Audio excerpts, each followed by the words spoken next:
Good day, dear students. How is it going? Қайырлы күн, құрметті оқушылар. Қалдарыңыз қалай? Бүгін біз ағылшын тілі 4-ші сынып People's Book кітабындағы Sports Event тақырыбын өтетін боламыз. 12 және 13-ші беттегі тақырыпты ашыңыздар.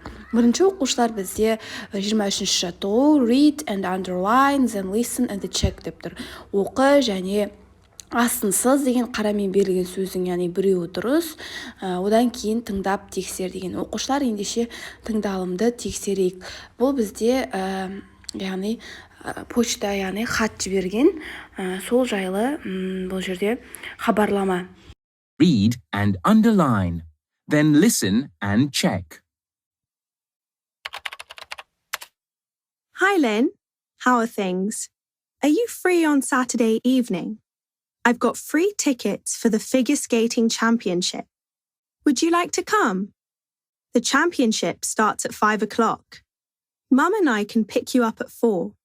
We can get some autographs from the skaters after the event. Bring your autograph book. I hope you can come because I know how much you love figure skating.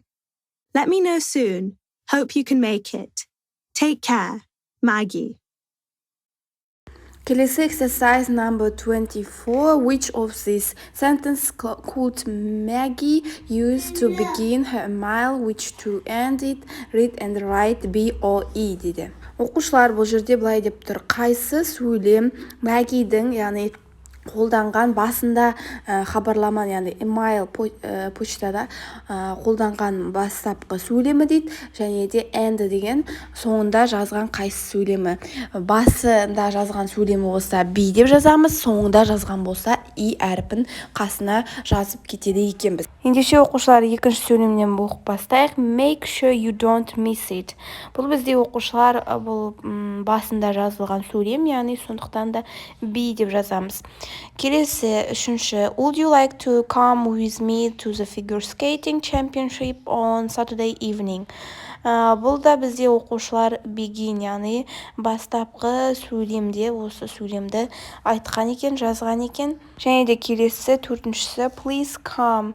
Өтінем кел деген, бұл бізде оқушылар E and, яғни соңында айтқан сөйлем. E деп жазамыз. Келесі бесінші. I am planning to go to the figure skating championship on Saturday evening. Are you interested? Бұл да бізде оқушылар B, яғни begin басында айтылған сөйлем.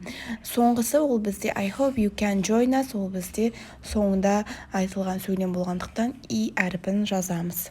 Келесі бізде exercise number 25, 25-ші жаттығу Read and underline, then listen and check. Бұл жерде де оқушылар оқып астынсыз деген қарамен берілген қайсысы дұрыс екен, және одан кейін тексеріп тыңда деген. Ендеше оқушылар оқып тиісті сөзді орнына қояйық. Екінші бізде оқушылар go немесе do bowling деп тұр. Яғни bowling ойнау ол бізде go bowling болады. Үшінші collect немесе go some video games деп тұр. Бұл жерге оқушылар collect some video games деп жазамыз. Төртінші go немесе do camping at weekends. Әрине бұл жерге go camping болады. Бесінші playing chess немесе doing chess. Playing chess әрине. Соңғы алтыншы try немесе have your best. Алтыншысына әрине try your best деп жазамыз. Келесі exercise number 27, talk with a friend. 27-ші жаттығу досыңмен сөйлес деген. Яғни оқушылар қарасаңыздар, бұл жерде диалог болып тұр, екі оқушы. Бірінші бала былай сұрап тұр. Would you like to try bird watching? Яғни сен құстарды қарап тұрғанды ұнатасың ба деген. No, I don't think so дейді. Жоқ, мен ойлаймын, ұнатпаймын дейді. Яғни бірінші сөзге сөйлем құраған, сұрақ қойған. Дәл солай сіздер осы жерде жазылып тұрған сөздерге сөйлем құрасаңыздар болады. Және жауаптары тұр. No, I don't think so деген. I'm not sure. I'd love to деген, ұнатамын, яғни ұнатпаймын деген сияқты жауап беріп. Мысалы, would you like to collecting video games? Мысалға, егер сіздер video games, яғни видео ойындарын жинаған ұнататын болсаңыздар, yes, I'd love to деп жауап бересіздер. Келесі, would you like to doing the crossword puzzles деп жазсаңыздар болады сөйлем құрап. Дәл осылай қалғанына да осылай сөйлем құрайсыздар оқушылар. Және де мына жақта тұрған жауаптарына қарап жауап бересіздер. No, I don't think so деген сияқты. Осымен оқушылар сабағымыз аяқталды. Сіздерге ұнады деп ойлаймын. Лайк басып пікір қалдыруды ұмытпаңыздар. Каналыма тіркеліп кетіңіздер. Келесі сабақта кездескенше.